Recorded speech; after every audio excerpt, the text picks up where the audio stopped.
திருமணத்தை தடுக்கணும்னு சொல்றோம். ஏன் சின்ன வயசுல கல்யாணம் பண்ண கூடாது? அதனால என்ன பிரச்சனை வருது? தண்டனை இருக்கு. ஒரு குழந்தையை சின்ன வயசுல கல்யாணம் பண்ணணும்னு சொன்னா அதுக்கு முன்னாடி அதோட உடலும் மனமும் பக்குவப்படணும்.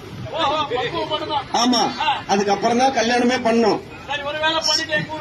சில பேர் என்ன பண்றாங்க, காலகாலத்துல பொண்ணு 10வது படிக்குது, 12வது படிக்குது, காலகாலத்துல கல்யாணத்தை படித்து கொடுத்துதான் நம்மளுக்கு ஒரு பாரம் குறைஞ்சிரும். கரெக்டா சொன்னேன். கிராமத்துல அதான் சொல்லுவாங்க, காலகாலத்துல பொம்பளை புள்ளைய கட்டி கொடுத்துட்டா அடி வயத்துல நெருப்பு கட்டி பயமா இருக்குதுப்பா, அந்த மாதிரி இருக்க வேண்டியது அவசியம் இல்ல அப்படின்னு சொல்லி எல்லாரும் பேசுறாங்க. அதுக்கு முன்னாடி இந்த 7 வகையான தண்டனையை சொல்றதுக்கு முன்னாடி ஒரு அற்புதமான ஒளிநாடத்தை